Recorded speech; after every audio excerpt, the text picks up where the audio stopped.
Good evening, ladies and gentlemen out there in YouTube land. I am Deleted Scenes, and I would like to welcome you to the other side of midnight.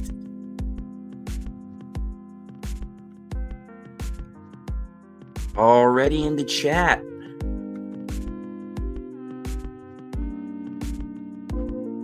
Faithful Blue Wrench, the bird woman of YouTube, Connie Cleary.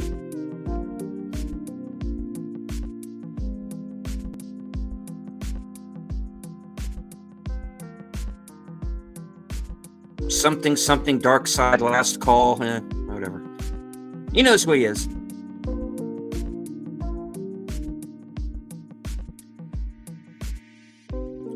Friend of the channel, Kronos.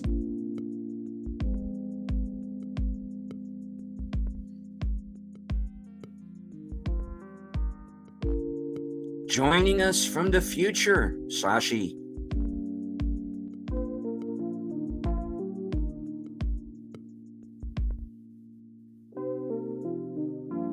The reason I know you are all really here, Twitters Network.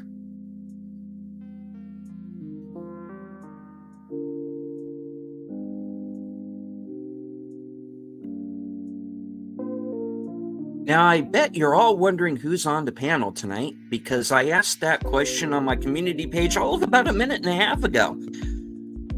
I'm not very good at this community page thing. Something I'll have to work on. Yeah, you see, it's the future, Kronos, but it's only like 3 minutes ahead. It's kind of like Max Headroom.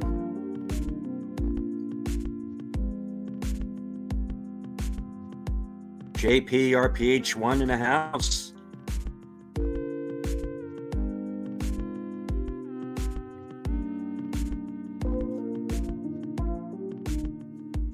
My guests are waiting patiently backstage. So I'm going to bring them on. Ladies and gentlemen, the host of Films with Friends, the creator of the 10-word review, Big Al presents. Hello, everybody. How's it going tonight? Thanks for having me on.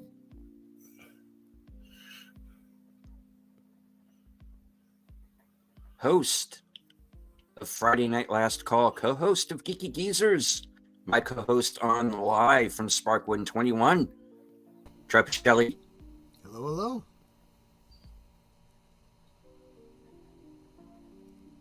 And co-host of all of those shows.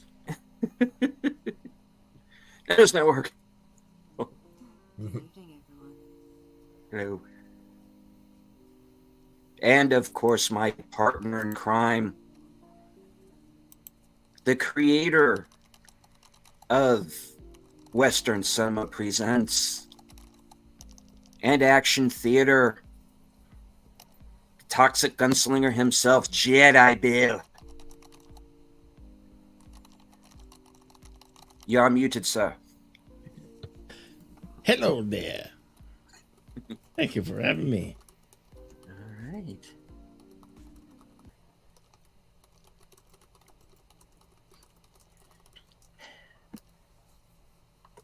Okay, that's it for the show. Good night. What? Thank you, What? ladies What? and gentlemen. I feel Thank you all for shortchanged. being here. Oh, good. I can go to bed. Yes, that's it. It's a great show. It was good seeing everybody. Great show. Probably the best one I've ever done. Thank you, everyone. Wait, Good we night. didn't start any controversy yet. I do want to say I like Kronos's avatar if it's what I think it is. Maximilian from the black hole. Yep. It is. Yes. Nice. All right. And hello to the Clue channel. Good to see you, sir. The clue. All right. Well, stirring up controversy. Okay, it's been on my mind. Let's just get to it. And hello, Real Wade Nation Gaming Clips. I know I probably kicked a hornet's nest earlier tonight. on Unscripted, because that's what that show's for. You know, that's my opportunity to pour gasoline on the fire, and I probably did that tonight. Although I haven't heard anything negative yet. We'll see. Because I was covering some touchy subjects. And that's self-deletion and like being accused in a public forum and not necessarily an illegal one.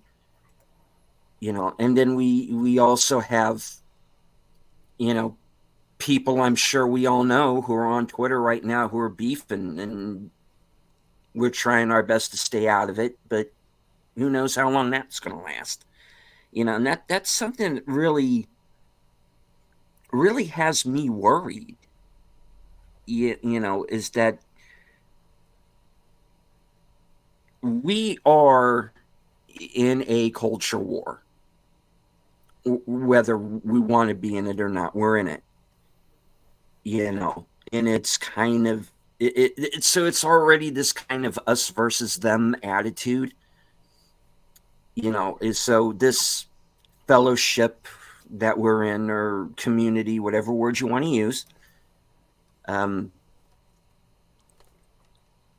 my fear has always been that it will fracture, and I'm kind of seeing that happen right now. And that has me concerned. Because I consider my channel a no drama channel. I'm trying to get along with everybody, and kind of staying above the fray. But have we reached a point where because go ahead, Bill. Yeah, go ahead. I guess that's my philosophy too. I think I was mentioning it a little earlier, behind the scenes. I just try to avoid all the infighting and the social noise that sometimes dominates the Twitter feed, or any social media feed. Someone's got a beef with somebody, someone's upset at this political person, someone's upset with this celebrity, and I'm just like, I just don't want to be in it. And I just No, I mean, that's how I feel about it. And yeah, I mean, it's kind of like, I kind of feel like we're back in the schoolyard in a way. mm-hmm. Because it's just like, guys, this. And I even said it on Twitter tonight, and I kept names out of it, and I was just, let's just go to,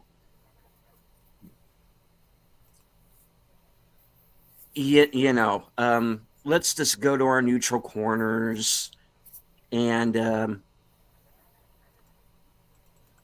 because I even said it tonight on Unscripted, back when Doomcock and Robert Meyer Burnett were having their beef last year, and I said on the show, look, my channel's neutral ground. If you two want to debate, please feel free to come on. We'll set up time. Nobody answered me back, which is perfectly fine. But I was willing to do that. I was I was lobbying to bring Chris Stuckman on to this show and have him say his piece. After his kind of whole Madam Web non-review. So when I did my unscripted about that, you know, I made it clear, look, this is not a hit piece. You know, I, you know, I'm, you know, I can rant, I can rave, but it's not personal. Um, although tonight's show, maybe there's going to be a few people who might think that was personal, because maybe it is. Um, but you know, I try to I I'm doing my best to get along with everybody, and if I'm in a situation where I can be a peacemaker for once, Mm-hmm. you know, then I would like to do that. You know, Trust me, I know what it's like to be at the center of a, or and kind of have your foot on different fronts, mm-hmm, and it's not fun because like you said, it'd be nice if everybody could just get along, mm-hmm, but ultimately, there's people out there who love drama, mm-hmm.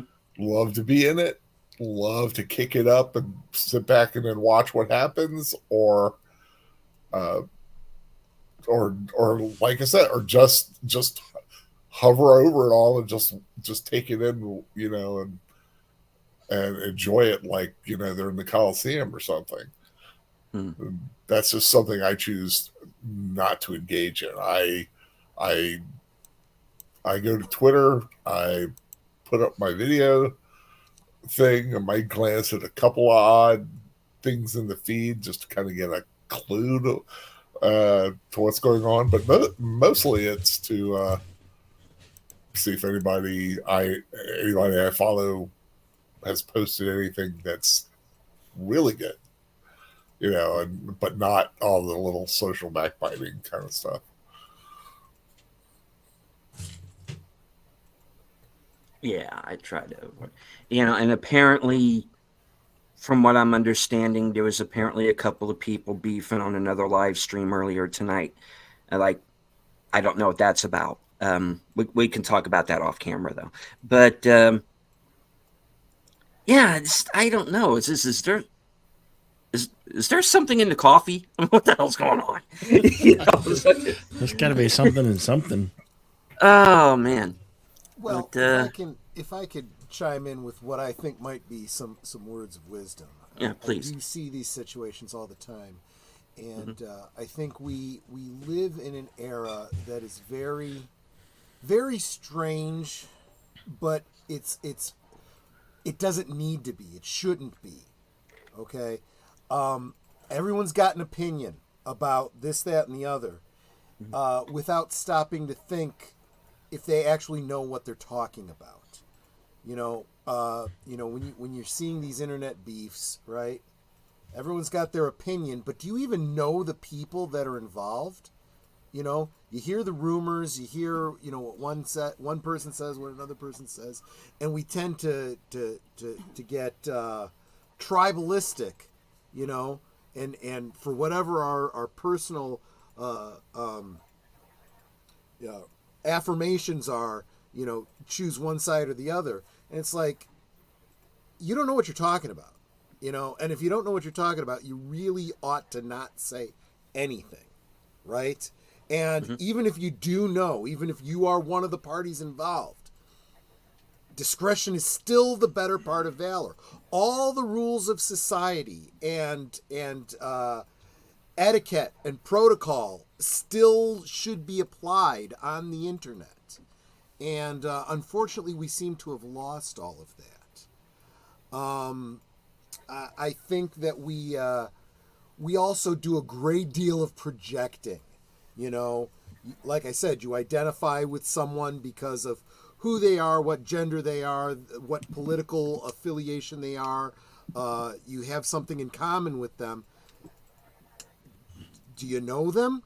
Because you might be siding with someone who's not as good as you think, who might actually be lying, and you don't know. It's just ridiculous. And so I was talking about before we went on some YouTubers or whatever, streamers, vloggers, whatever you want to call it, that are having some beefs, and it's like I don't really know either of you that well. I don't care. I don't care what your problem is. And, you know, I've had both of you on my channels. That's fine. Until I have a problem with you, I don't want to know about what your problem is with someone else. You know? Mm-hmm. And if you're going to come to me and say, you shouldn't be associating with that person, you're the first person I'm going to block. You don't put ultimatums on me. You know, my mother tried doing that when I met Netter, and it was 10 years before I talked to my mother again. So don't come at me thinking you have some ability to influence who I associate with, you know? Mm-hmm. But I'm sorry, Johnny Dangerously just popped into my head for my mother hung me You on shouldn't. it. My You mother shouldn't hung me on shoot a me. My horse, mother Johnny. shot me once. Once. Oh man, Exactly. that's got to be a rewatch at some point. It's I an think you're right. 88 Magnum. Shoots through schools. This thing shoots through schools. Oh gosh. Oh man. Anyhow, I'm sorry I derailed us. You're finish up. No, Please. I pretty much said my piece. I was just saying, you know, I guess the long and short of what I was getting at, if I was to sum it all up, is people really need to stay in their lane, for crying out loud. Yeah. You know? Yeah, it's when you're on social media and you have this degree of anonymity, it's easier to like let the butt head out because not that many people know who you quote unquote really are. So it's, Yep. You nut. who? What? Me? No. Delete. He just turned his camera on for a second. Oh, I missed it. I'm derailing my own program. Yes, number 2. you are. Oh, he showed who he really is. Okay, I get it. No, I just do it because I just Right. I don't show myself because I'm just sparing everybody that vision. But but you know I really think that's part of what it is. You know, and you get a lot of people with a lot of mouth, but you know, in the old days you would be doing it to their face, and it's a different world when you go at somebody face to face than, you know, if you're 2,000 miles away and you're just doing it in front of a computer screen. True.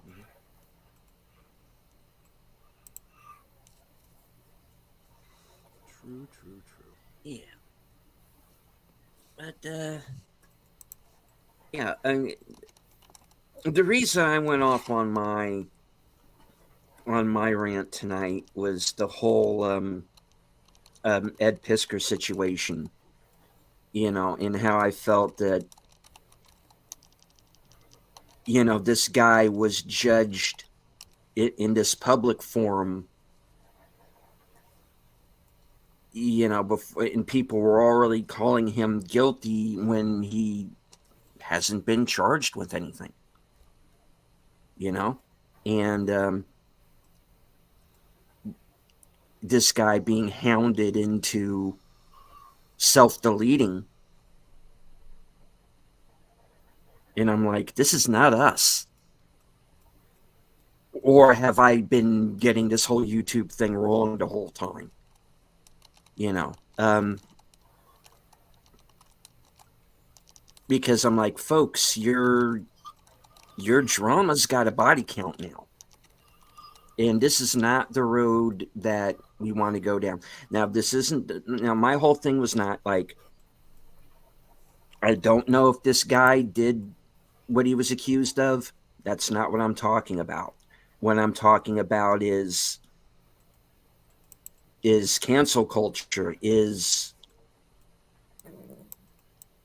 you know, deeming someone guilty before they've even been charged with anything. You know, it's like innocent until proven guilty. What happened to that?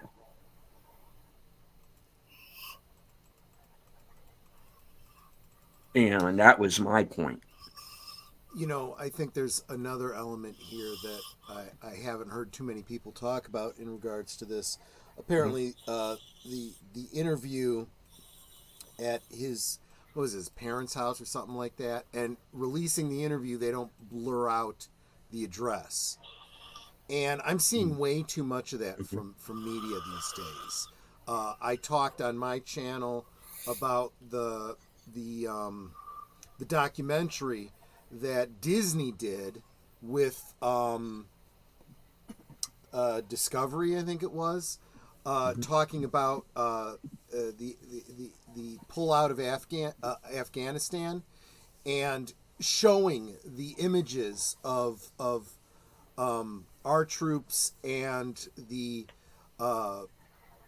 Afghani allies that helped us, that subsequently got tortured and killed because their faces were shown and they were able to be identified. This is a huge problem. And there was a time when we expected our media to have some kind of minimum integrity. And that seems to have gone completely out the window too. You know, don't come at the masses in the interwebs talking about doxing when the mainstream media is doxing people, and in very, very deadly ways. Yeah.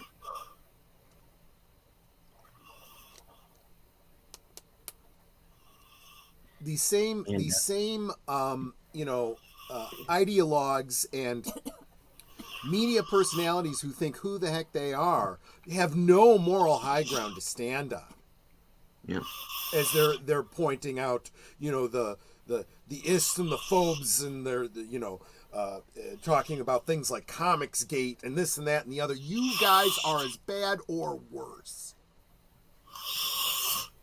You don't even have a right to come in here and judge us.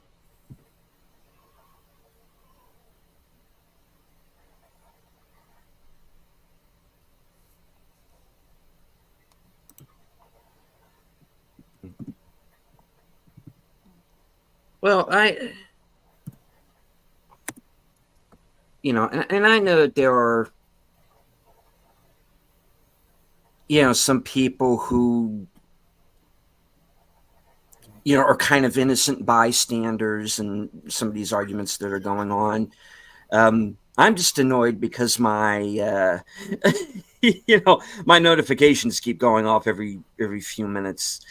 But, and Troy even said it yourself, you had somebody who tried to drag you into one of these beefs today. And, it's like, just don't drag other people. You want to go beefing with somebody, that's fine. Just don't go dragging other people into it. I mean, that's really all that I ask, as far as that's concerned.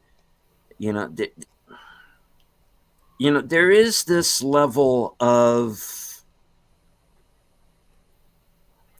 what's the word I'm looking for? We've gotten very crude. True. As in general, as a culture. And I'm a party to that too. I am not omitting myself, in that. But, and maybe it's just because I'm getting older. I started thinking, slow it down, man. you don't need all that.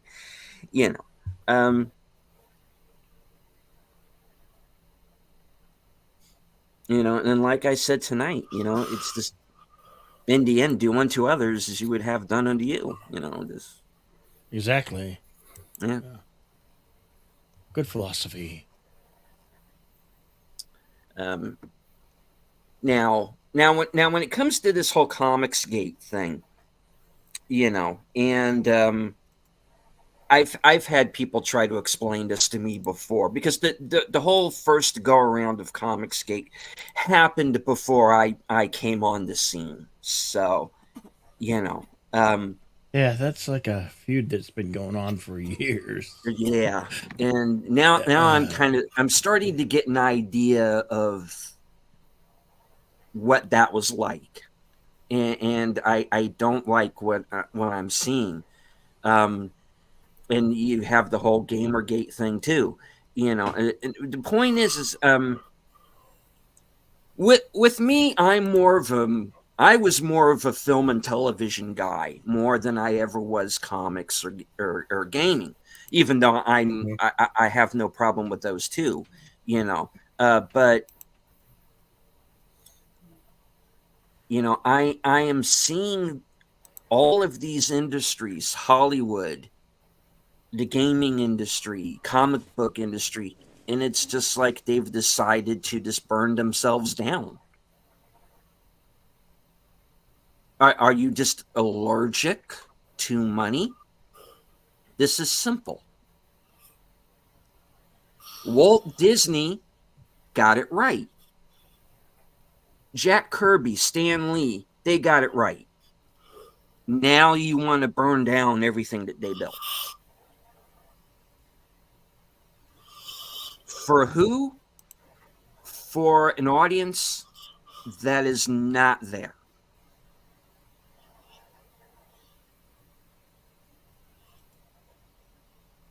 I mean, this is criminal malfeasance at this point. This is criminal negligence, as far as I'm concerned. Well, you're not the only one. Apparently, a lot of shareholders are starting to bring the DEI-related lawsuits, as I said, would eventually start happening. So, yeah, I think your legal analysis on this one, Counselor, is pretty much spot on. I'm getting to the age where I understand to get off my lawn. Yeah. Exactly. I'm also a little older, and every time I hear DEI, from my old NASCAR days, I always think of Dale Earnhardt Incorporated. Yeah. So I wish they'd have picked another set of letters. Well, what we should be saying is DIE, because it's killing whatever. Yeah, it's killing everything it touches. Listen, and remember, you say this as though the predominant shareholders are pushing this and whatnot. And the only time they would have done that is when they thought there was profit to be made. But unfortunately, by the time they let that cancer into their company, it's a little too late. They've ended up hiring a bunch of know-nothings that don't care about the company. They just want to push, their own agendas. They get paid the same either way. And, they'll just, you fire them, they'll just go to another company. No problem. You got to be careful. Who do you trust, with the keys to your business is what it comes down to. That's what we've been looking at with these entertainment industries. And it's true all across the board. TV, movies, games, comic books, everything.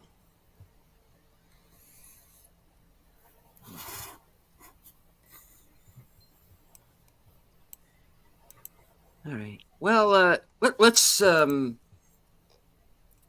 move on to some news that's a little more fun, and I want to get to Al, because I don't know how much longer we're going to have him for. I'm sitting here like going, stay with it. All right. So yeah. Well, first off, thank you once again for having me on Films with Friends the other night. It was a fun one. And last night, yeah. And my pleasure. Always welcome.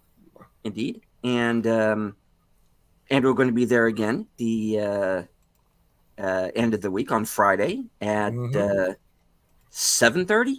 7:30. Yeah, 7:30.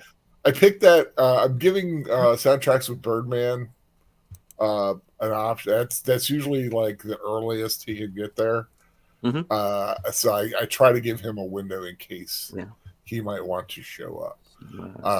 Not very certain right now. He's having a sick dog issue, Mm-hmm. which he's kind of day to day. Not sure how that's going to progress, but the invitation's open. So, but yeah, looking forward to. I'll try to do more of the Fridays before Netter's rewatch. To do like the every other Friday thing, maybe. If the stars are aligned and everything, just do something that's like a last minute idea, because I have the Saturday night films with friends for me are scheduled for the rest of the year. So this is a way of like those little, like, oh, I just saw about this, let's watch this kind of idea, just like your Hunter from the Future, which is what we're going to be watching on Friday, and I'm sure we're going to have a lot to say about it. Oh yeah, I'm definitely looking forward to it. And The Great Red Brown. or indeed, and speaking of celebrities, he's one of the guys who really does respect his fans. Yeah, I started following him, and yeah, he's very engaging, very he is. very appreciative. He And is. you gotta like that about a star. I mean, if you are a celebrity, the last thing you need to be is ungracious towards them, because that right there, that'll and I will give it to him. It's hard to be on all the time,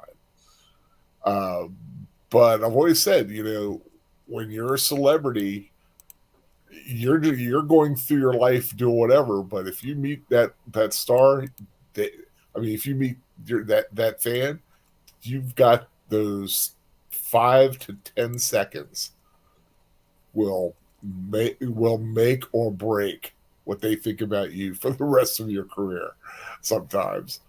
Because in my case, Jason Momoa, I still have a chip on my shoulder about him. But yeah, when you get someone like a Red Brown who's just seems to be very friendly with his fans, it's always so nice. So yeah, folks, Friday at 7:30, Films with Friends on Al's channel, Your Hunter from the Future. So I'm looking forward to it. All right. So, it was that or the Barbarians. We'll do the Barbarians. It was that eventually. We'll get to it. Yeah. But I mean, just yours been like in the back of my head for about a year now, and I was like, God, I've been wanting to watch it again, but I've been wanting to watch it online, like with others, because there are some films you can watch by yourself, and that's fine, and you have a good time, but watching it with friends will make even the worst movie much more tolerable and even enjoyable. So speaking of which, one of the video series that I do my best not to miss is, of course, your 10-word review. Oh, thank you. And I kind of wanted to pick your brain on a few of the movies you've seen. Do you have a review out now for a movie called Monster Mash, which you actually brought to my attention? Maybe give everybody a quick non-spoilery synopsis of that one. It's a film from the Asylum. If anybody who knows them, they do the best. They do the best they can with as little money as they can, and they have a new film called Monster Mash starring Michael Madsen, who he's had some issues in Hollywood sometimes, but I've always found him to be a very good actor. He plays Victor Frankenstein, and he has his monster kidnap the very lovely daughter of Dracula for some reason, and Dracula finds this out, doesn't know who has done it until some investigation, but he gets help from the Invisible Man, the Mummy, and the Wolfman, and they track they track him. They track down who is behind all these attacks, because they've all been attacked by the monster, and because Frankenstein is getting pieces of each of them. He's got the mummy's heart. I don't want to get into too much, but you know, but yeah, Victor is up to something because of reasons, and but they finally track him down, and then there's the big final climax. And I like the movie. But I wish it had a better musical score. Something like I think it needed something with a little bit more pomp. I used the joke, it needed a more lively tune, which would be funny because it's with the undead characters. But that's what it is. I think people who like the Asylum films, the low budget stuff, I think they'll have a fun time with it. But it is definitely. I was surprised. The story's good. I like the versions of the monsters that they did. You have to be careful when you're doing Universal Monsters because of trademark. They have a trademark on a lot of the looks, but they're generally, they give a lot of leeway. They're not like Lucasfilm. That looks too much. He's wearing a white jacket, just like Luke Skywalker did in 1977. You can't do that. Well, I know. I sent you the link to another Asylum film, Planet Quake. Yeah, I haven't had a chance to see that one yet. Yeah, and then I didn't hear back from you for a few days on it, and I'm like, oh no, he saw it. Now he's mad at me. No, did I save it? I'm not. I'll have to double check to make sure. To like, I get a lot of things kind of when I go pirating, as it were. When I go sailing, let's put it that way. I get a lot in there because I'm not only do I get the newer what I can newer wise, even if it's like the cam stuff, but even like I'll say, oh, that's an old one. I'll look at that. I want to see that one again eventually. So I get this like long list, and sometimes things just get lost. I've had The Green Knight in my queue for the longest time, and I've not gotten around to see it. And I've been wanting to watch. That's the one I think Dev Patel's in it. Okay. But I love medieval, the Middle Ages, the medieval films, or anything with a fantasy element to it like that. I if anybody remembers, we did the Sword. No, not Sword of the Sorcerer. Sword of the Valiant. Sword of the Valiant, with which was kind of another take on Gawain and the Green Knight. So that's always fun. But I still have to get around to that. Planet Quake, I have to keep reminding me about that until I actually get around to doing it. It's like I'm kind of curious as to what your opinion on that one would be. You're probably still going to. I swear some of them are really funny. I love it when they're like when you find them in a submarine and you just know they're just in a room with Yeah. like they set up panels and like nothing would be anything like that on a sub. It's like you've got plenty of room and things. It's funny Yeah. when you see stuff like that. Because the thing that everybody has to understand about asylum films, and some of them are better than others, I'll be honest. Oh yeah, yeah. But is that nothing in the movie is ever going to be as cool as what's on the cover. Oh, I know they have some great and Planet Quake has a fantastic cover. It's also complete bullshit because there's nothing like that in the movie. Because you can tell that they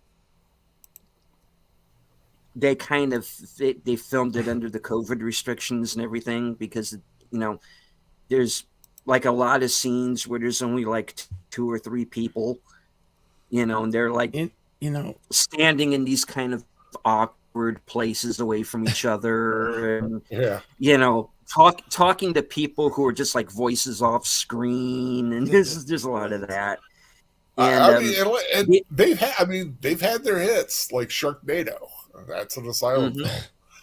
But God. They also they have their like really bad ones like I gotta look at a list here. Oh, like Atlantic Rim. They're trying to do their version of Pacific Rim. And it really that one went askew. Just some really, I mean, they've done H.G. Wells' War of the Worlds, which Snakes on a Train, of course, yeah, so Titanic 2, yeah, Titanic 2, The Revenge, yeah. But yeah, they have their they definitely are hit and miss. They have like what 300 films, 500 films. They have got a ton by now. Yeah. I mean, because they crank them out. So the Planet Quake sounds AI written. Yes, it does. Yeah. It's like, did AI just invent this name, or was it like somebody out of the 6th grade or something? Yeah, I'm looking at a list here, and I'm just seeing some of their, because they do like I said they do a lot that's based on other films. Like if anybody remembers Moonfall, anybody catch that? Really bad, I didn't. right? Yeah. Moonfall. Yeah, it's called Moonfall. It was. Yeah, it was a major tried release. to watch that atrocious film. Yeah, but I mean, it was so bad. But even Asylum's like, I bet we can do it worse. With Meteor Moon, so Meteor Moon. Oh, I gotta find that. Yeah, Ape versus Monster, which was kind of I saw that. That was pretty bad. Well, it was like earlier in the year. I was excited to after seeing the trailer for ISS, the movie. Then I watched it, and it's like, oh God, that was just awful. I actually liked that a little bit. Yeah. I mean, comparatively to what I thought it was going to be, I was like, that could have been a lot worse. But actually, has anyone seen The Astronaut with The Astronaut's Adam good. Sandler? That was not the the Spaceman. I was thinking about Spaceman. Yeah, Spaceman with Adam Sandler. Has anybody seen that? Not yet. No, I didn't know about this. I kind of like that, and I mean, it's weird. Yeah. But I kind of like that. And, he's supposed to be like a Hungarian or something in it, Polish or something. Czechoslovakian. Oh, something like that. Yeah, he's a cosmonaut. Yeah, and but he comes across an alien spider, thing. But it's like, I'm like, this is actually kind of cool. Once you accept what's going on, it's actually very profound, a lot of it. Yeah, I know another alien spider movie that's coming out here in the next week is a movie called Sting. And yeah, I think I heard you saw that, yeah, right? I saw that, and that was the last mystery movie night movie, and the thing about it is, okay, giant alien spider gets loose in this, New York apartment building where they can't get out because they're snowed in. Like, okay, that's a good premise. Why not? Yeah. And there are people who love it. And then I saw it and I was just like, nothing's happening. Yeah. Well, that's, that is the beauty of it. When I watch a film and I'm like, I'm wondering what, I almost feel guilty about liking some things. Mm-hmm. I mean, full confession here. I did not think Madam Web was as bad as everyone thought it was. It wasn't great by any means, but you hear so much negativity and you're like, I'm watching, I'm like, I'm not hating it. So I like, sometimes I'll say, your mileage may vary. Everybody's different. No, that's perfectly fine. I mean, even in the movies I don't like, I always find a little something in there to kind of latch on to.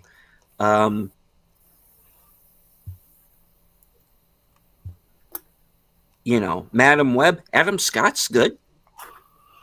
Oh yeah, I love his. I love his Ben Parker. Although they can't say he might be Ben Parker. Maybe. Ben Parker. Who's your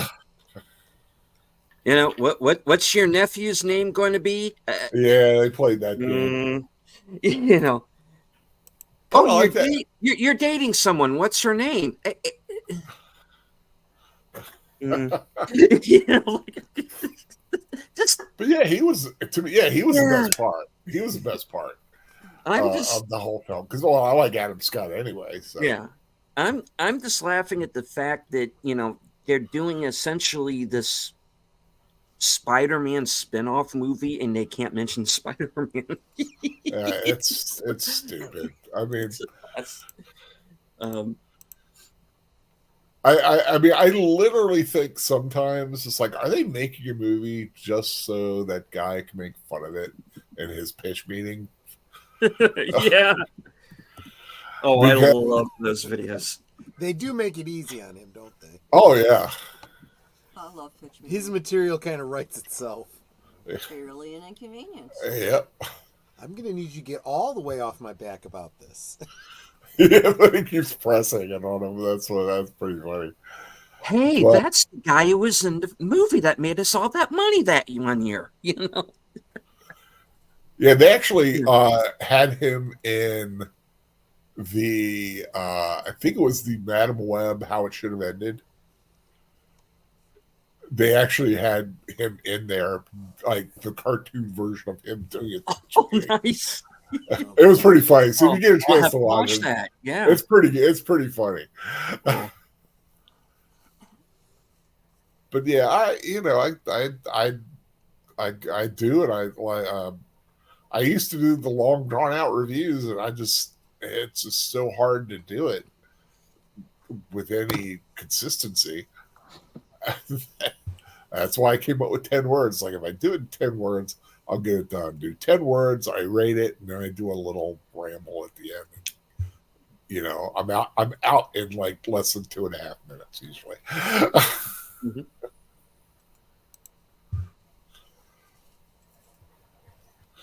Indeed. I mean, sometimes you give yourself some, because I tend to be a little long-winded anyway. Yeah, And it's a, when you get well, like me and Since cornered together, because we just like talking about movies anyway, and we yeah, can just like our Sting review is almost as long as the movie. yeah, And I swear, like half that video, we're not even talking about the movie. We're just yeah. going off on our own. Yeah. When I first came up with the idea, I originally I thought of 20 words. And I thought, nah, it's like let's see if I can and I think 10. Let's do 10. And I did it, and I was like, okay, yeah, I can do it. It's going to be just this thing. And the idea was basically, and this happened to me all the time because of the town I live in. I'm coming out of a film, and I pass a friend who's waiting in line for the next showing, and they go, "How was it?" Oh, yeah. And it's like, what would I say as I'm walking past them? Like 10 words or less. And that's kind of the concept I have in my brain, although I do a little more thinking than that. But it's that kind of thing. But I usually will sort of, do a little that little extra after I give the rating, just to do some clarification. But the official rating, the official review, are the 10 words. That's what I would put on, put on the blurb. Well, I know I had a similar thing happening when I was walking out of Rise of Skywalker. And there was this girl and her mother sitting there, and she's like, how was it? And I went, they blew it. It's Twilight. You know? Oh, man. Yeah, I mean everybody focuses on Last Jedi, but man, Rise of Skywalker was the dumpster fire. It's worse. It is so much worse. Terrible. I'm Ray Skywalker. No, I'm not even talking. I'm talking like editing, just like these sudden last minute plot points that they're putting in the whole Emperor. They had no clue what they were doing when they did this. The dumbest line in that movie. They fly now. Yeah. Oh, jeez. It's like, wow. Obviously, you haven't seen like all the comics and other things going around. No place in a Star Wars film that dialogue. It's Star Wars, and you say that. I mean, Lucas is not known for his dialogue, but at least he never wrote anything out of terms. Except Misa. It's like Yusa, all the uses and Misas. From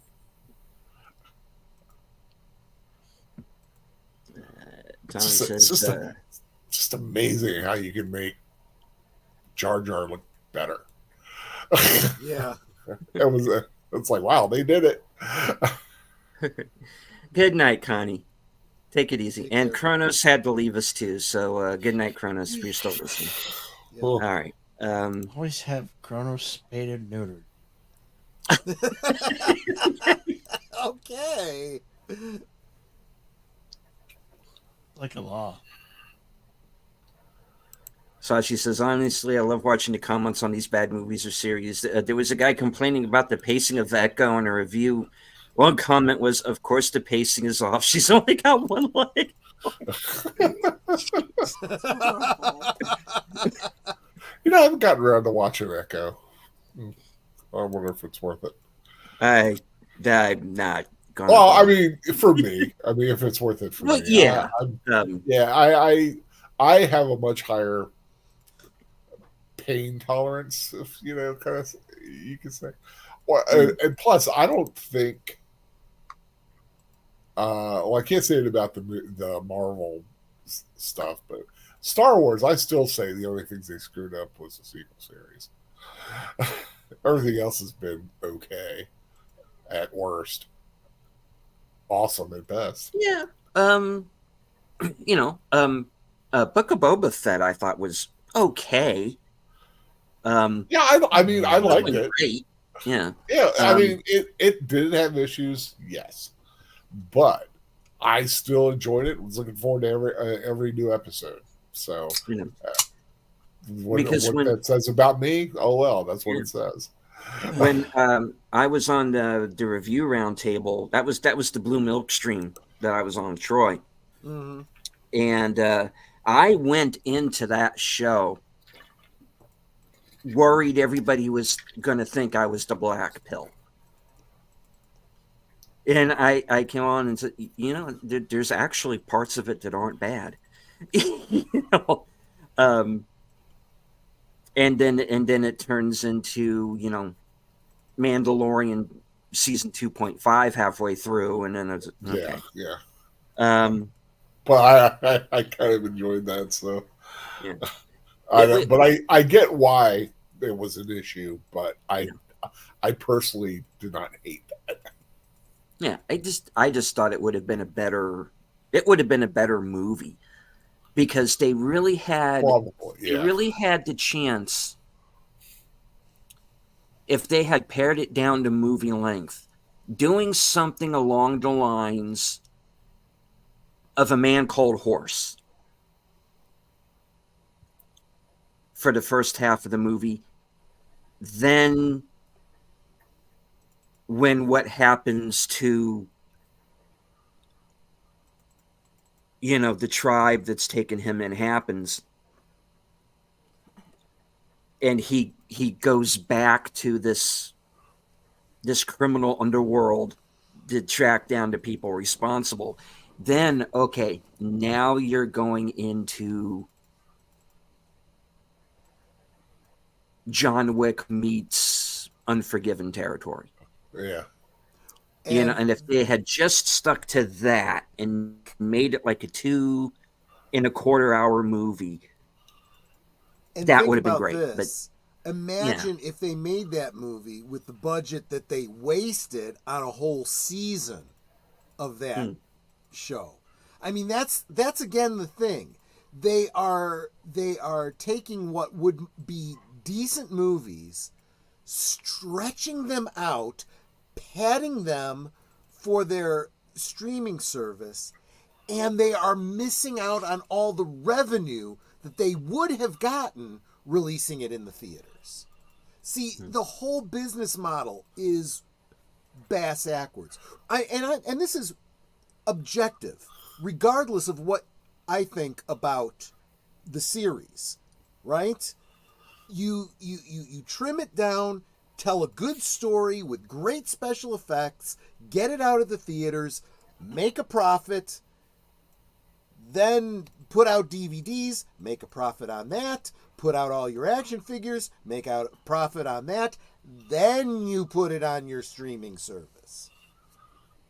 And if you filmed enough to make it a mini series, all those deleted scenes, you could turn it into a mini series when you put it on the streaming service. And you could say, hey, you enjoyed it so much when you saw it at the theaters, now see the full thing, But I don't trust them to do that skillfully.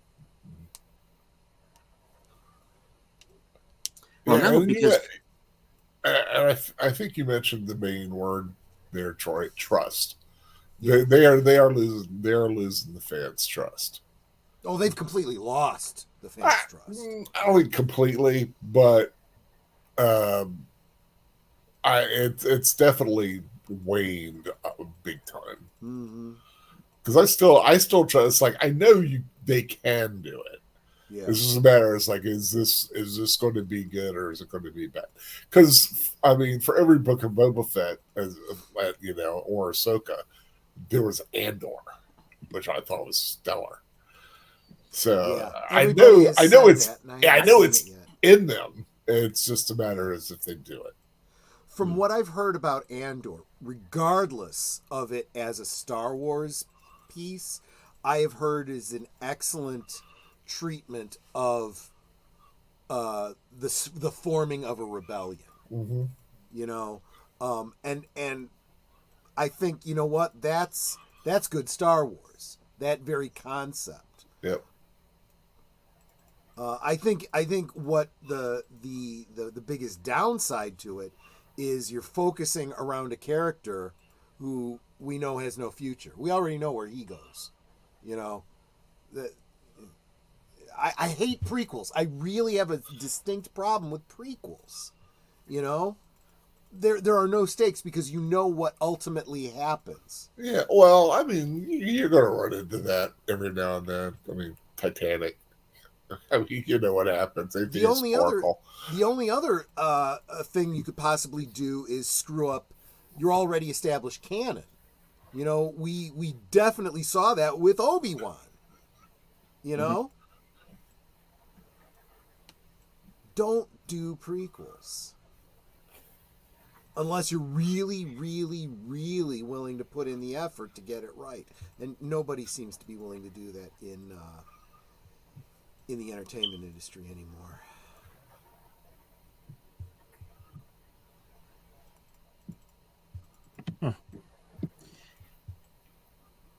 All right. Well, let's move on. There was another movie that you reviewed recently out, and I keep blanking on the name of it. And it was you said it was kind of Friday the 13th esque. It was Camp something or other. Oh, I am blanking on the title. I always blank on the title.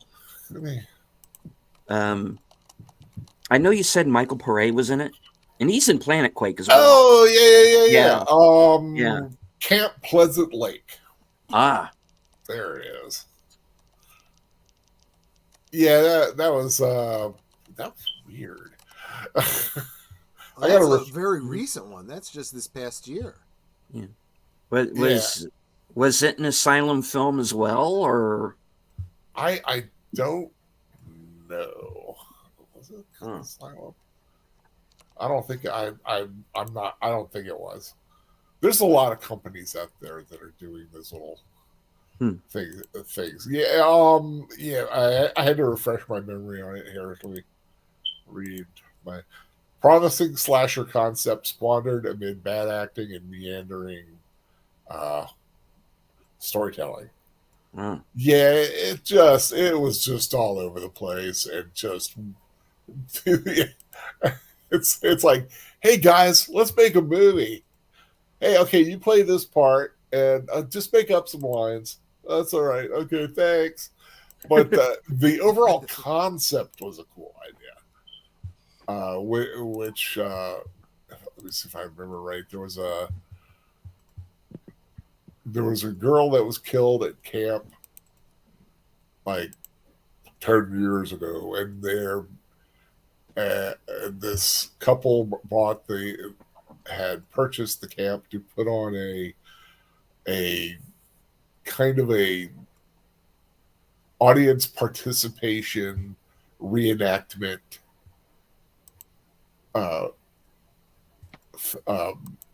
play kind of thing around it, so they get to watch all as it happened. But it just was weird. I saw it coming. I saw what it was coming a mile away, or even actually farther out. And hello to Gary Ambrosia. Thank you for joining us. Saying hello to everybody.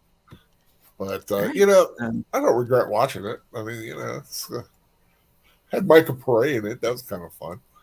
Yeah, I always like anything he's in. Yeah, but it's kind of weird where he pops up sometimes. You know. Yeah.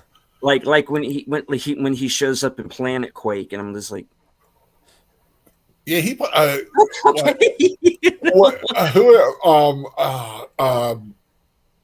Eric Roberts. I was like, he started appearing in all these really bad movies. I'm like, should we be worried about Eric Roberts? Yeah, we need a GoFundMe for him, because man, he is doing some bad stuff. Because he well, there was a movie that Eric Roberts is in,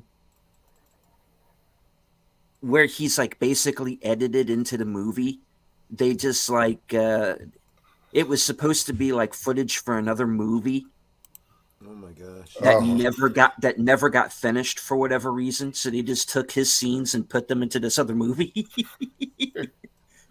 I love it. I love it Yeah. when oh god, it's sometimes on Batman. I don't know if it was the Asylum, but the ones who did Cocaine Shark. Cocaine shark. Oh my gosh. And there is no cocaine in the shark. Okay. It's just like really weird. And then of course there's Meth Gator, which I actually thought was really fun. Our future is definitely becoming a world of idiocracy. I was just thinking that too. Exactly. We are on our way. I mean, our devices are really dumbing us down, and so are the films coming out. Yeah. Well, there might be a couple of It was 80 minutes of ass. Nothing but ass. well, there might be a couple of bright spots on the horizon here. I recently saw Late Night with the Devil. And I've been wanting to see that. Yeah. Oh, it's so good. It really, really is.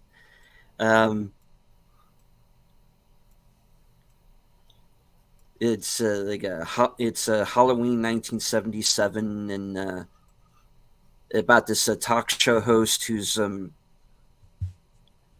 trying to pick his ratings up a little bit because he's up against Carson. And basically does this Halloween show where he okay, let's do a live exorcism on the air, and that's always a good idea. Yeah. But that's that what's his name? David Desmalchian. Yeah. Desmalchian, yeah. Wow, what a name. Yeah. But I like him. Yeah, he's really good in this. Yeah. It's like his first. I didn't realize that till they said it's like his first lead. Yeah, everything. He's at least a supporting guy. Yeah, some people make a career out of being the supporting, and good on him. Yeah. Another one that looked really interesting to me that I don't know if anybody here has seen the trailer for is a movie called In a Violent Nature. I don't think so. Sounds familiar, but I'm not 100% sure. Yeah. It's another Shudder film. Shudder's good. You say Shudder's that, I'm definitely interested. Yeah. And have you seen the film Evil Lurks here or something? Oh, When Evil Lurks? Yeah.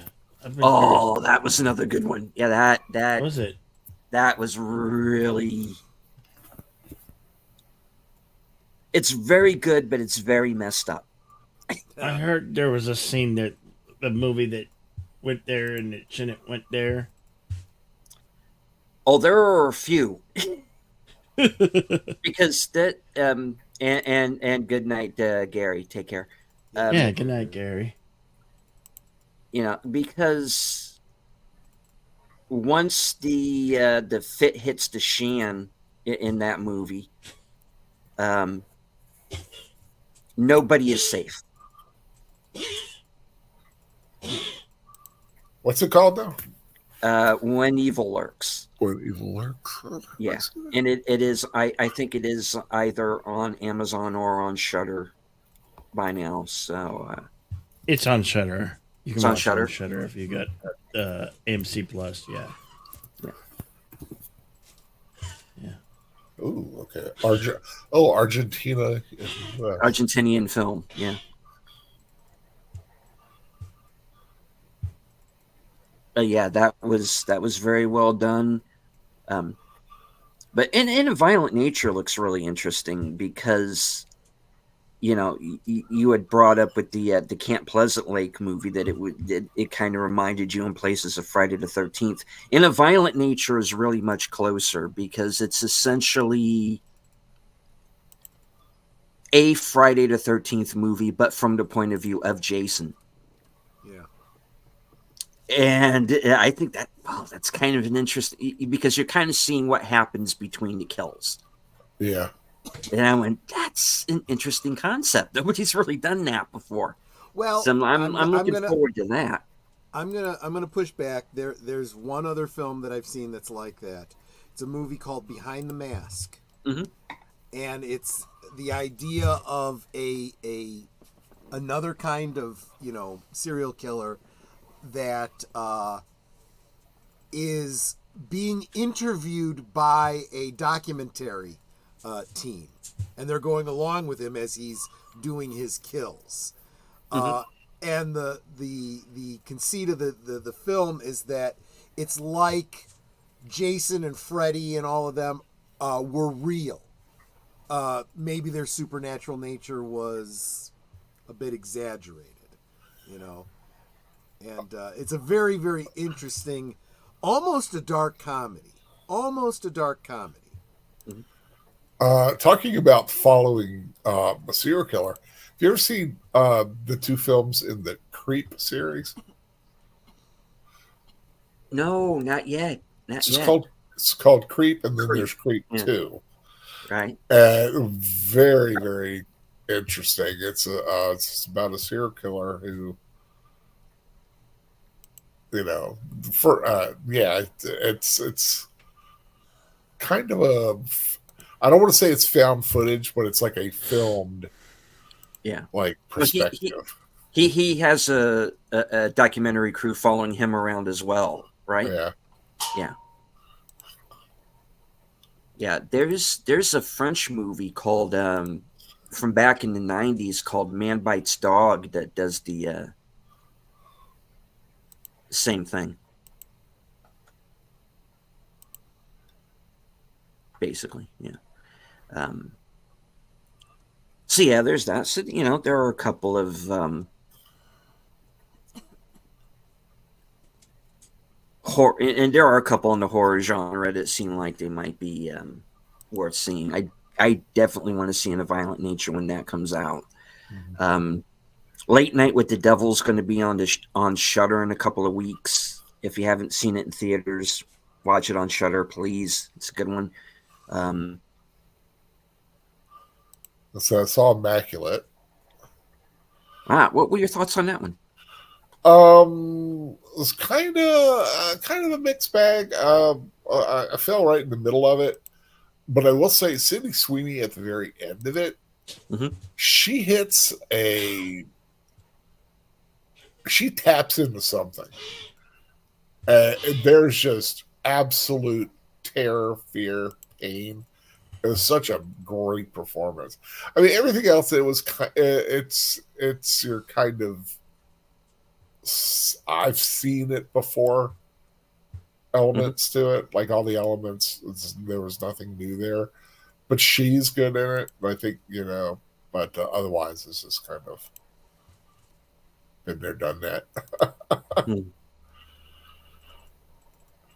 Here, my review is like Sweeney impresses and shockingly dark ending. Otherwise, standard religious horror. That's basically. Yeah, that's probably the main reason why I still want to see it. Is to see what the big deal is about this ending. Yeah, I thought I just was still watching it, and I'm like, oh my Lord. Yeah, I mean, and it's nothing. It's nothing like this grandiose thing. It's pure. What she's putting into it, what she's giving. Because I've heard that it is the ending that kind of will make or break the movie for most people. Right. So, it did save it for me as far as if someone says, should I see it? I'm like, I would give it a go. If you're a horror fan, give it a go. Yeah. If you're a casual horror fan, maybe not. But definitely I like Sydney Sweeney anyway, because I really love I mean, I think I've watched her Anyone But You about like 5 times already. Wow. I love that movie. Yeah, I heard that was a fun one. Yeah, it's a good old fashioned rom-com, kind of naughty, but the two lead, that's some of the best chemistry between two leads I have ever seen. Her and Glenn Powell. Glenn, Glenn Powell? Glenn Powell. Yeah. Mm-hmm. Yeah. Yeah. They really did it. And the whole cast just, they seemed like they were having fun doing it. That was beautifully shot. I might have to go back and redo my review on it because I think I gave it 3.5. I think I've fallen in love with it even more since then. Yeah, that's one thing I catch myself, and one of the reasons why I stopped doing star ratings during my reviews, because I feel like if I say it, it'll be like set in stone in some fashion. But then again, Yeah, I know what you mean. I'll think about the movie later on, and then I might want to change. I might want to change the rating like a half a star up or down, So it's like, okay, don't do star ratings anymore, It's funny you say it because I was actually thinking it's like maybe I should just go to a thumbs up, thumbs down system. Like it or not. Like just it or yeah, exactly. Pure and simple, binary, 0 or 1. See it or not. Like it would take a lot of nuance away though. But ultimately it would be it'd be 10 words. It's like, do you see it? Up or down? And it could go, like I said, you might not even know, but the 10 words might be totally negative, but ultimately it could be a thumbs up. It's like, despite everything, it's a thumbs up.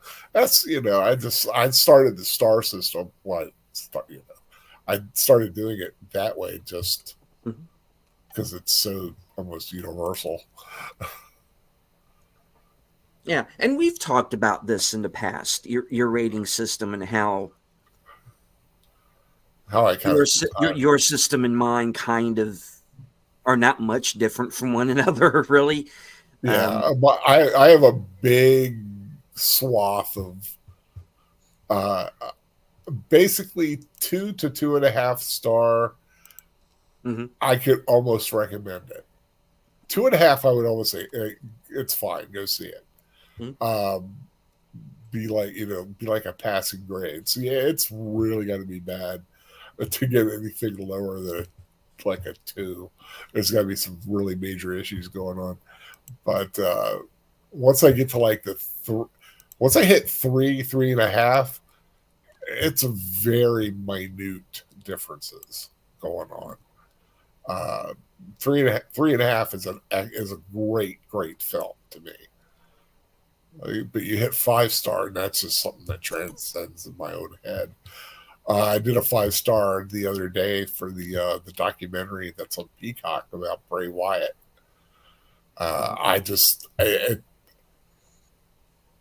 It just hit everything for me. I was like, it was a person I admired, interesting, just all the things I didn't know, just were fascinating about it. I just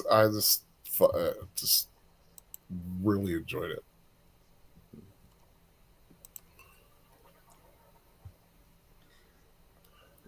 Well, let's see. Another one that you saw recently that I wanted to go into, because you brought this movie to my attention. I hadn't even heard of it, was Scoop, this Netflix film. Yeah, it's the BBC's Newsnight. It's Newsnight. When they did an interview back in the several years ago with Prince Andrew after the death of Jeffrey Epstein,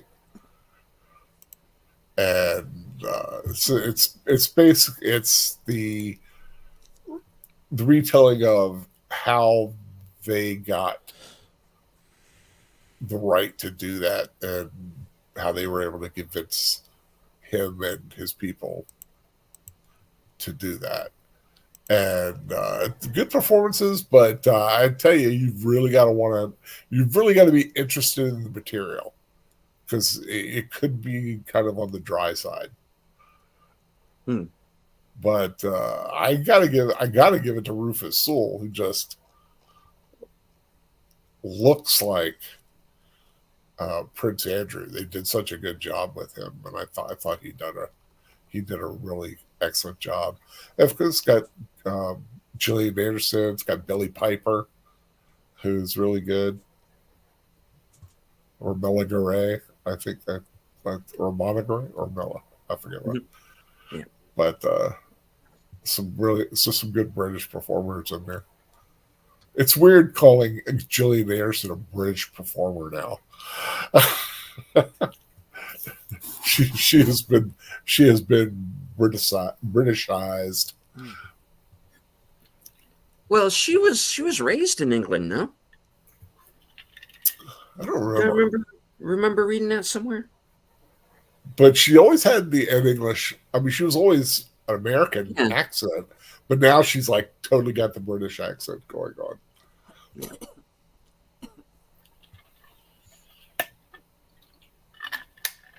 All right. So definitely a few there to look out for in the future. Yeah, like so, you saw Arthur the King. So I did. Yeah. That was that's a good movie. Yeah. I enjoyed that. It was a few things. I think I gave it 3 stars. I think, but yeah, I like that. It was good. It was like solid, diverting film. Mm-hmm. And of course, if there's nothing new, sometimes I'll watch something I've never seen before. It's a little older, and I'll do a retro review on it. I was like, why not? That's why I did Anaconda. Yeah. I've never seen Anaconda. Let me watch it. Oh, this is terrible. Let me do a review about it. It wasn't terrible, but it was fun bad.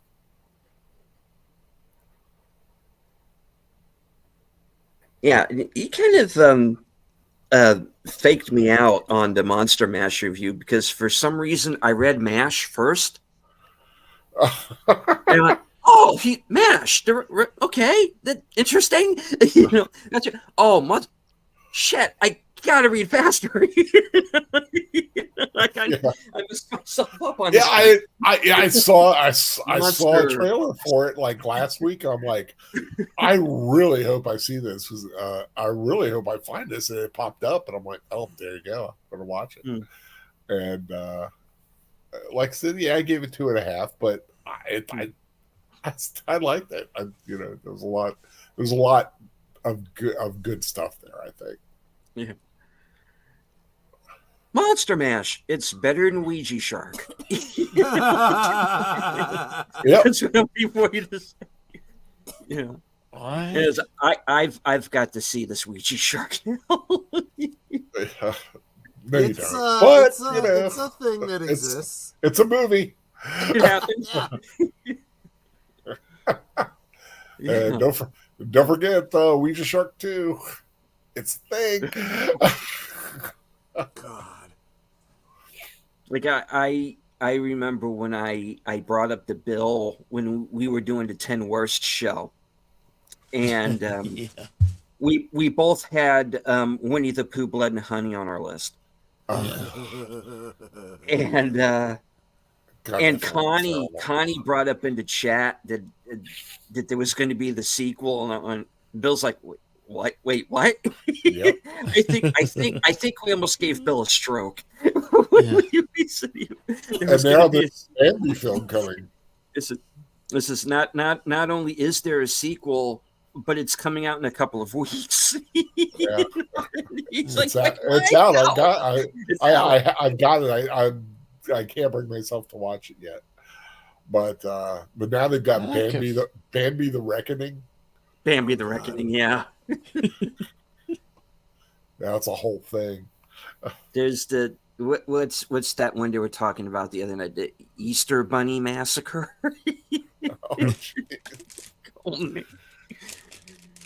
Well, they had Violent Night, which actually was really good, I thought. Violent Night was fine. Yeah, Violent Night was fun. I really enjoyed that one. Yeah, I saw that with Bill the first time. That was my first watch of it.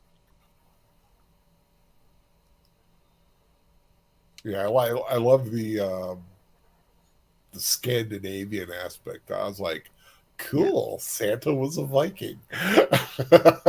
Yeah. Because why not? Yeah. Well, sorry. No, that's fine. That's fine. How much longer do we have you for, Al? I don't want to keep you. If you want I to, really should be thinking about getting off here because okay, it's trash day tomorrow. indeed. All right. Well, yeah. All right. So what do you have coming up? Well, got whatever film I'll be doing next. I don't know. Maybe I do have the first Omen, which that may be the next one I watch, depending on how I feel tomorrow evening.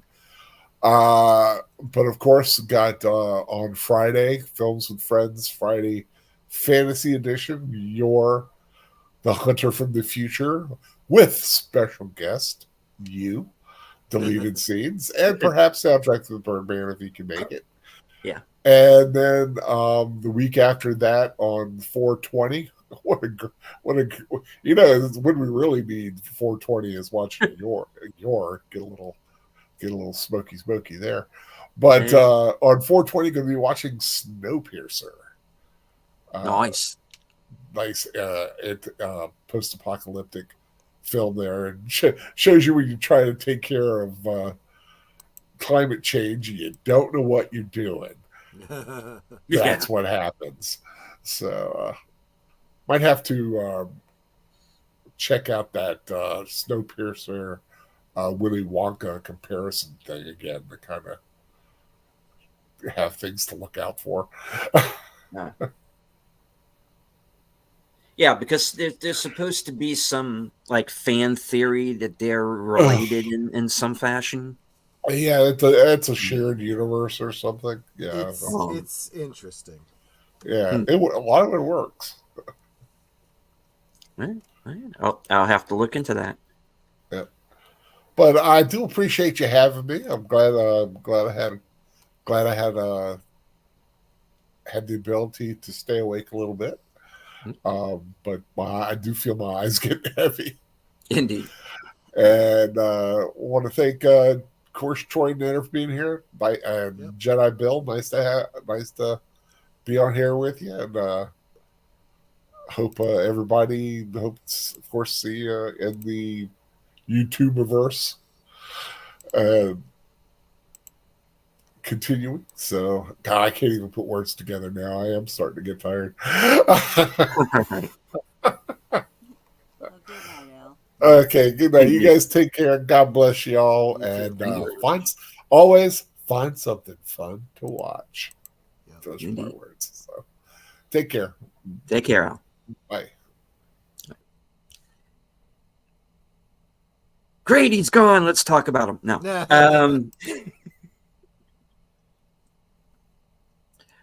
So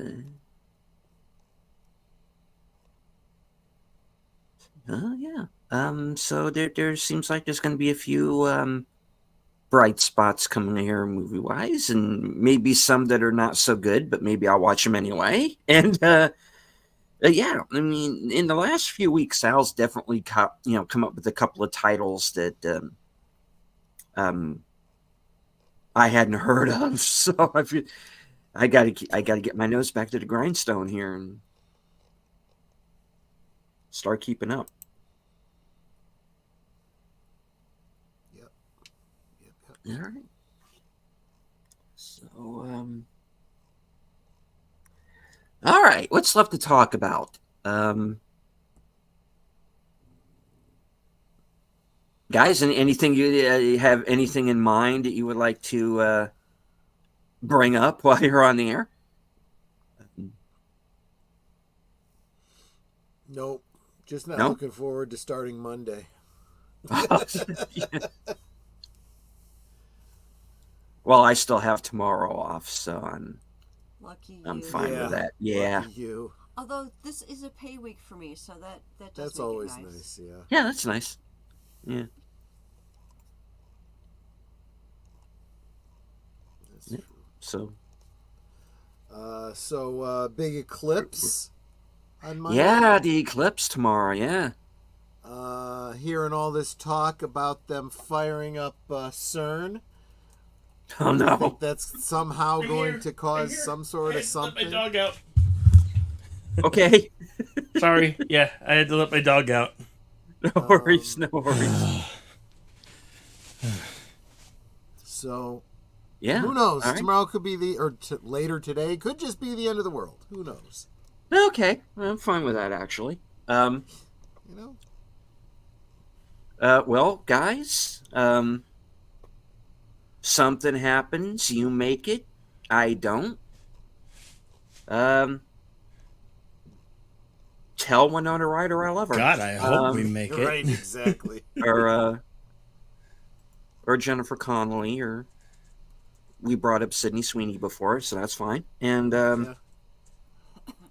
Hey, yes, if I die, tell every woman I ever went out with that I was thinking about plan her on- at the end. I have to reevaluate me.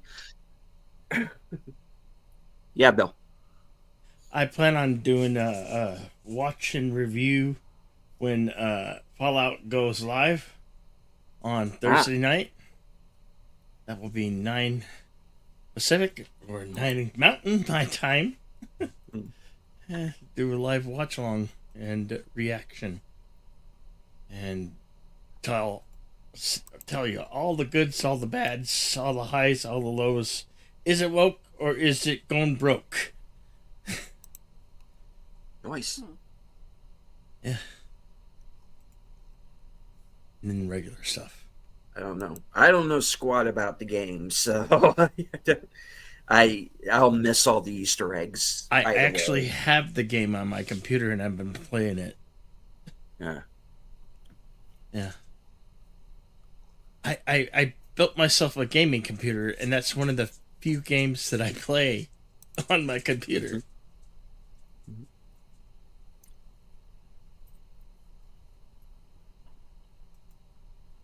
So is there anything in particular between the game and the show that you're looking forward to, or No, I just hope how don't close? suck and it ain't woke. Yeah, how close do you think they're going to get to? Well, I guess what I'm trying to. Well, I guess what I'm trying to ask is, does the game give itself over to being a TV series?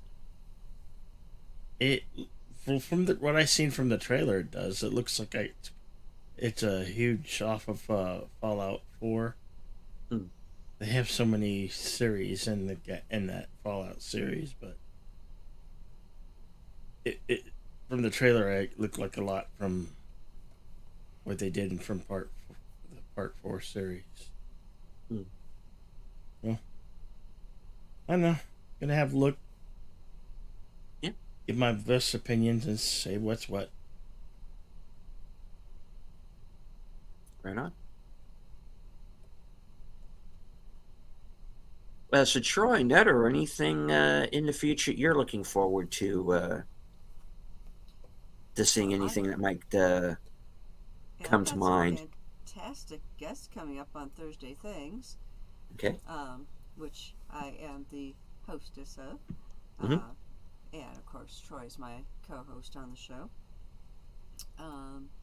I have Maria with Tea and Telly coming up this next Thursday, and in May I am going to have retro blasting. Yep. Nice.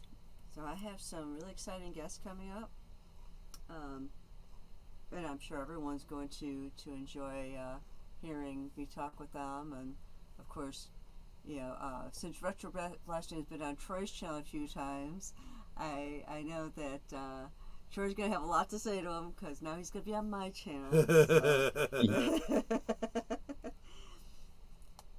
And Troy always jokes that Maria never wants to be on his channel. It's like, I just know when to catch her at a good time. Yeah, I have some really nice guests coming up, including, Dad Mad Walking, Andy Masterson, Curtis Selby, who is one of our friends of the channel, Mhm. Raincore Steve, Obnoxious and Anonymous, and Beyond the Hub podcast.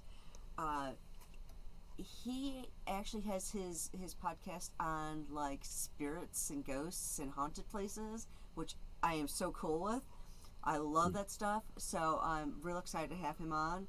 His dad actually recommended the channel, and I can't remember his dad's name, but he's also a YouTuber, and he's got like this huge channel. So it's like, cool, I get a son on at least. Yeah. Nice. All right. Yeah, some good stuff coming up. Troy. Well, tomorrow night, I think I mentioned before, got a double feature coming up tomorrow night. So we're starting early, 8 Central, 9 Eastern, over on Last Call, Monday night at the movies. Be doing Breakin' and Breakin' 2 Electric Boogaloo. The first movie is actually, I'd say, a cultural touchstone. I think it's had more impact on our culture than you even realize, and we will talk about that.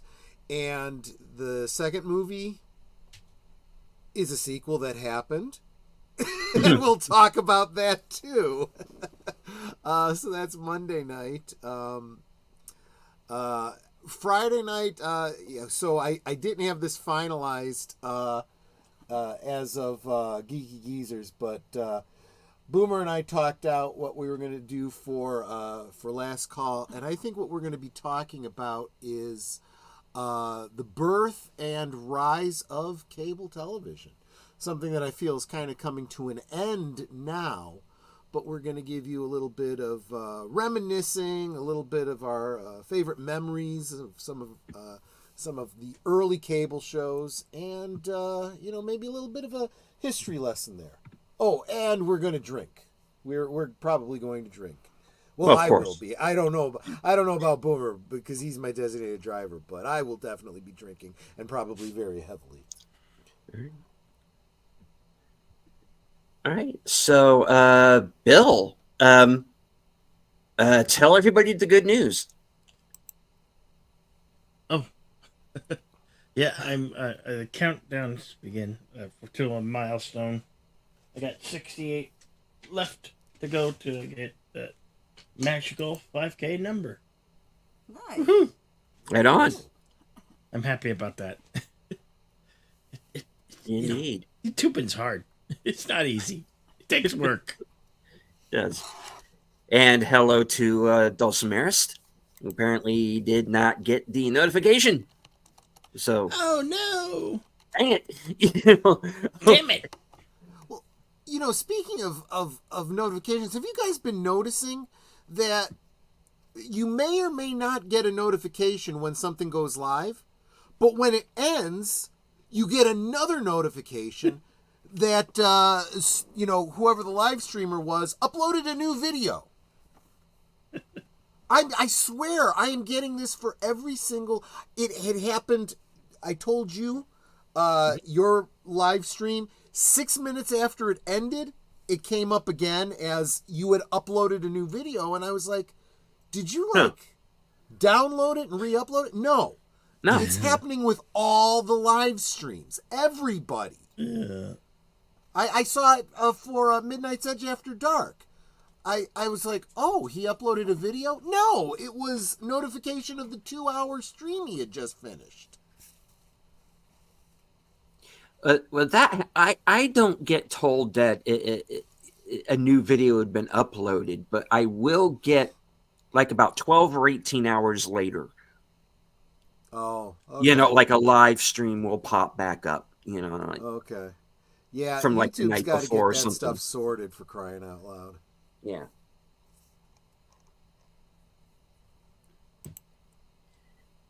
All right. That brings it around to me. Anyhow. Speaking of YouTube, I'm definitely going to be here. Tomorrow night.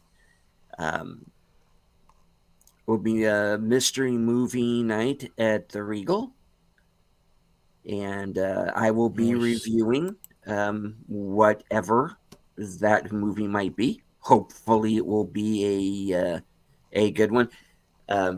There is a Reddit thread where people try to guess what the movie's going to be. I haven't had a chance to look at it yet. Let me see if I can't find that one real super quick here, and see what see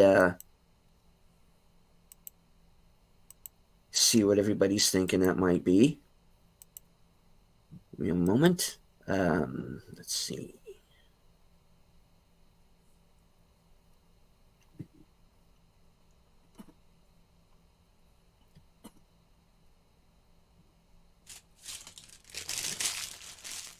Yep.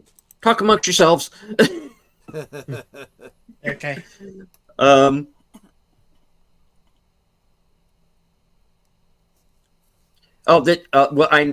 still talking about this.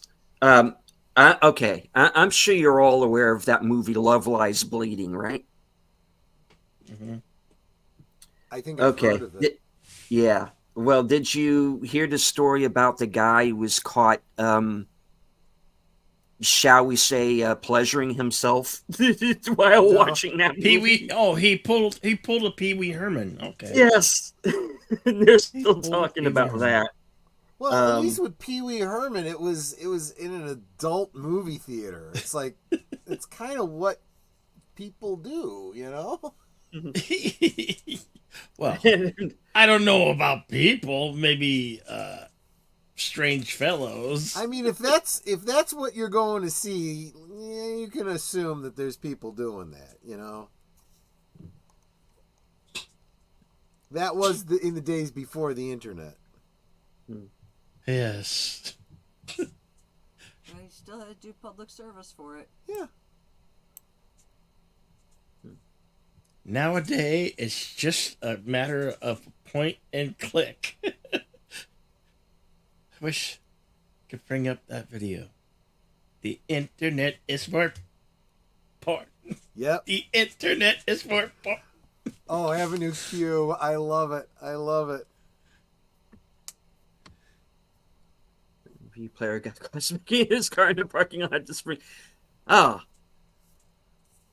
Okay. Why not? All right, let me let's see. It's supposed to be rated PG. And it's supposed to be 2 hours. But the runtime is always wrong. Says Unsung Hero. I don't even know what that movie is. I'll have to look that up. The Long Game. Yeah, that's possible. I've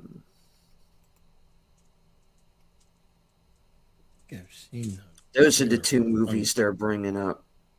I think I've seen a trailer for Unsung Hero. Where, huh. Yeah, I'll have to look that one up myself. Bear with us, folks. This is what us movie people do. We well, this is the danger of this, because you have a huge to watch list, and that list is just growing. Yeah. Okay. Yeah, I've seen this. I mean, the trailer for this. I haven't seen the movie. That's the Australian one.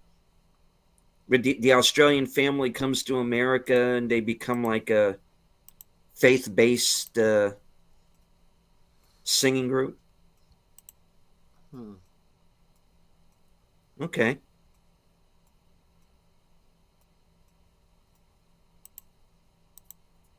All right. Well, it's from the looks of things, it's going to be either Unsung Hero or The Long Game. So, whichever one it might be, I will be reviewing it tomorrow night, and then which no one will be watching because they're going to be over on Troy's channel watching the Breaking Films, which is what I'm going to be doing as soon as I'm done. Samuel Proctor, and hello, thank you for being here. I have a question. How big is your watch list? Oh boy. Well, I don't Well, keep it's not the a size watch of the list watch per list; it's se. the quality. It's what you do with it, you know. Exactly. Yeah.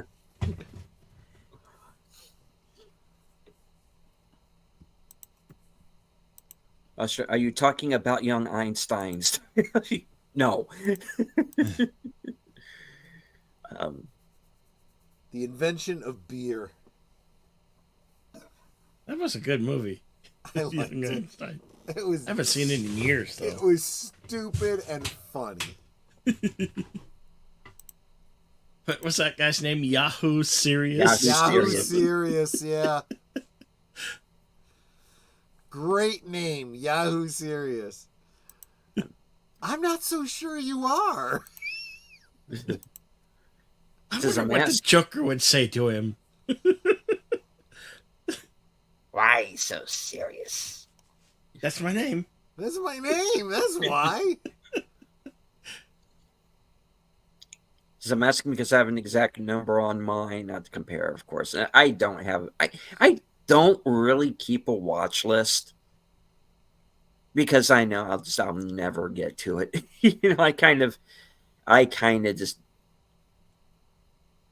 Yeah. it's do all a things on matter our of own time and what I'm in the mood for at the time, and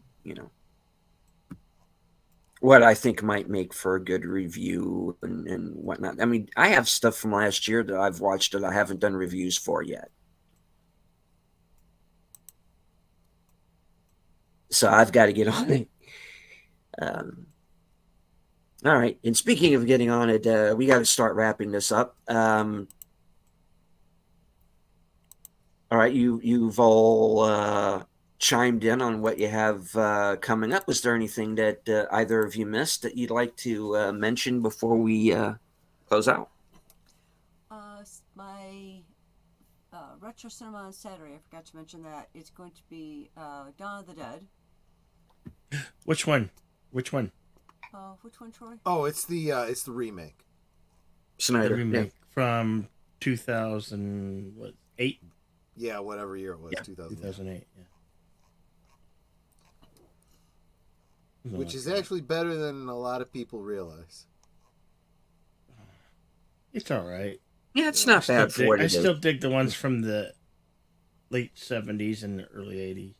Yeah. I agree, but then I feel like we would need to do the whole series, and it's Yeah. you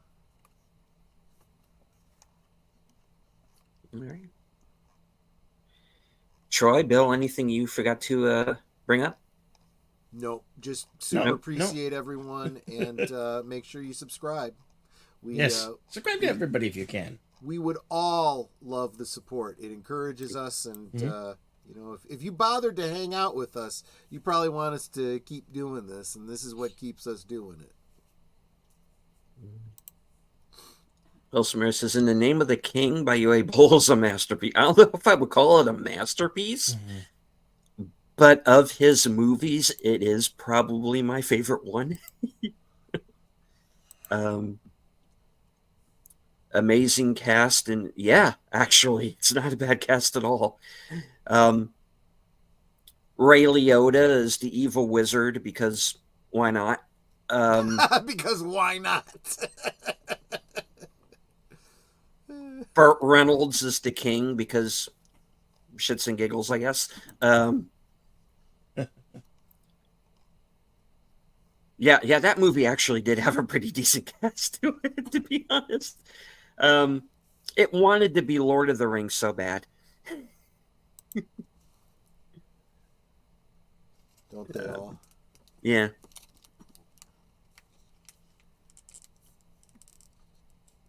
Yeah, Matthew Lillard is funny in it. Yeah. He's one of the villains, actually. It's kind of weird. This is kind of medieval fantasy movie with like elves and orcs, and then Matthew Lillard out of nowhere in the middle of the film. It's like Lord of the Rings on crack. Yeah. Crack. Yeah, Ron Perlman's in it. Gimli's in it. John Rhys Davies. John Rhys Davies is another one of those that's in Yeah. all kinds of really great movies and some really crap movies. All right. I'm going to go ahead and wrap it up here. Let everybody know what I'm going to be up to tomorrow night. Mystery Movie Night at the Regal, 10 p.m. Tuesday, 8:30 p.m. live from Sparkwood and 21. Troy and Ed are going to be joining me there as well, along with Aged Boomer. Thursday night, right after Thursday Things at 11:30 p.m. Tentatively, unless Thursday Things goes over. Will of course be the weekend update. Friday, I'm going to be joining Al for a special Friday night Films with Friends, your Hunter of the Future. Then, of course, Saturday, I will most likely be joining Bill for after hours karaoke. Oh, I forgot. Action Theater. We're going to be watching The Beekeeper with Jason Statham. Yeah. Oh no, the bees! The bees, not the bees. There will be bees. Right. Now I'll be talking like this through the whole movie. Right. I'm thinking of doing my commentary for that movie as Statham. Just for the hell of it. Right. Although I did in this scene here, or I cut the guy's fingers off and drove off a bridge with him. Right. It's good. All right, I'm in this movie with Jeremy Irons, see? Yeah, and you might remember him from Man of Steel. Yeah, great movie. Anyway, or Alfred. It was Alfred, too. It was Alfred, yeah. Anyway, so yeah, and I'm doing this, I'm making my second attempt at this read what you own challenge. And I'm going to be dropping some videos about that this week. So stay tuned for that. All right. All right.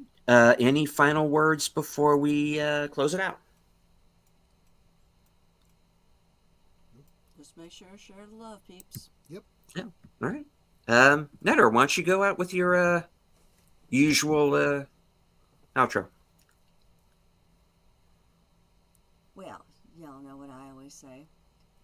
We can talk amongst ourselves, and that's all well, good, and fun. But it is so much more fun when you guys are joining us in the chat, and you're dropping your comments, questions, trivia, being goofy, whatever it may be.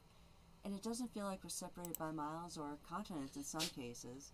It feels like we're all hanging out in the same room, enjoying each other's company and having a great time.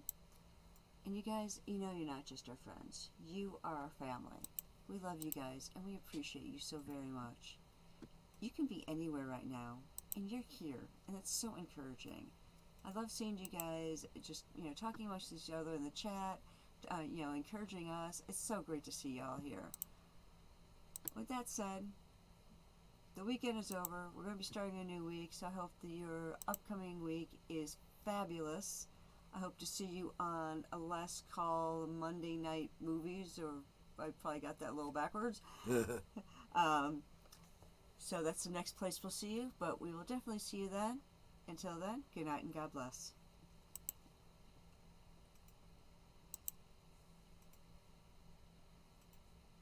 All right.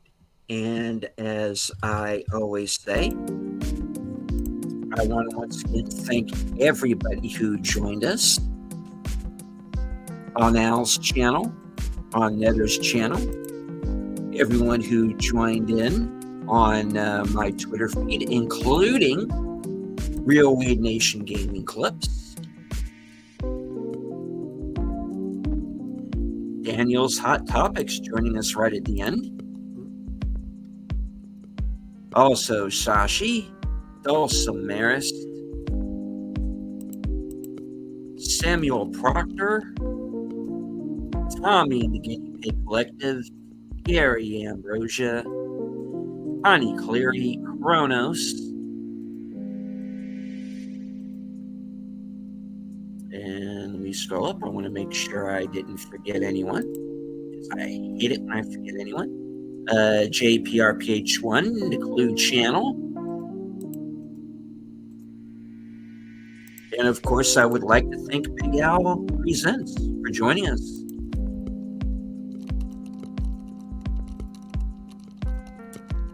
It's the start of a new week, folks. Let's do our best to make it better than last week was.